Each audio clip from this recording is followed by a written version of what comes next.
Je suis Géraldine Leroux, je suis anthropologue et également je travaille comme commissaire d'exposition. Je suis enseignante-chercheuse, professeure des universités à l'Université de Bretagne occidentale.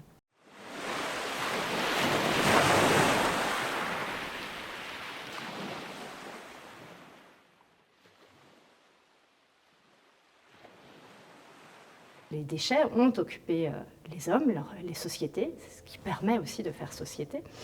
Et aujourd'hui, on se retrouve depuis quelques décennies, presque 2 siècles, avec des déchets qui sont beaucoup plus permanents, qui posent la question de la longue durée, et pour certains déchets qui se dispersent par voie naturelle, par le ruissellement de l'eau, ou aussi par d'autres acteurs, anthropiques ou non anthropiques.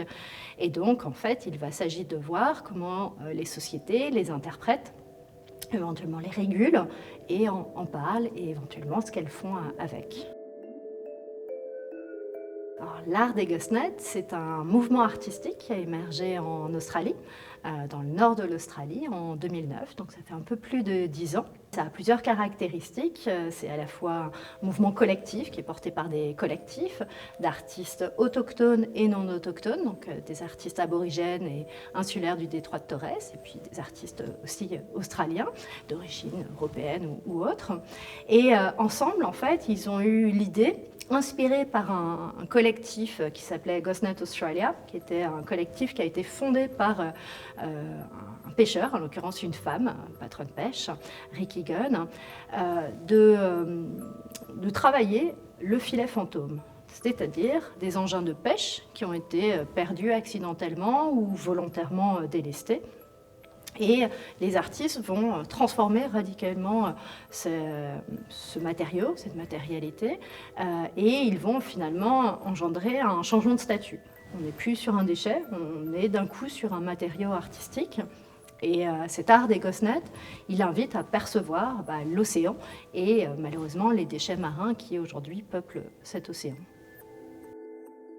Les engins de pêche sont malheureusement le plus gros déchet plastique que l'on trouve dans les océans. C'est ce que j'appelle un giga-déchet, par opposition aux macro-déchets ou micro-déchets. Il y a énormément de menaces, malheureusement, qui pèsent sur l'océan.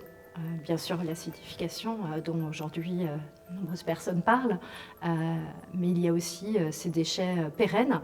J'ai parlé précédemment de la pollution plastique, mais on pourrait parler aussi des déchets radioactifs, parce qu'en fait, en Occident, on a catégorisé l'océan comme un territoire du vide, comme un espace du vide, du néant, dans lequel finalement on pouvait déverser non pas seulement nos peurs, mais aussi ce que l'on ne voulait plus voir, ce que l'on ne savait pas gérer. Donc, par exemple, des flux de matières radioactives. Aujourd'hui, la bonne santé des océans, c'est certes aussi avoir des espèces, des poissons, des mammifères marins en bonne santé, avec lesquels on puisse vivre en harmonie, mais c'est aussi s'assurer que les sociétés humaines puissent vivre en harmonie avec ce milieu. Il faut qu'on arrête de produire autant de plastique, surtout qu'une partie importante de ces plastiques primaires vise à produire des plastiques qui sont finalement éphémères et donc qui n'ont la plupart du temps aucun intérêt. Donc au moins régulons cela, régulons aussi les matières toxiques qui sont associées, les additifs, il y a aussi des polymères, donc on a des listes déjà établies par des scientifiques, donc suivons ces recommandations. Pour l'UNOC, il y a de nombreuses propositions qui ont été faites. Un certain nombre émanent de discussions développées par différents usagers de la mer et par des experts, également par des scientifiques. J'espère qu'un grand nombre d'entre elles seront suivies. Selon moi, l'avenir de l'océan, c'est de rester bleu.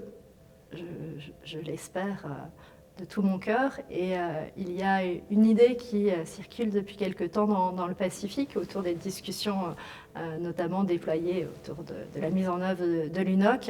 Et ils disent que quand on enlève une couleur à l'océan, c'est aussi au ciel et à la terre qu'on l'enlève. Et donc j'espère que les gens sauront entendre ce message.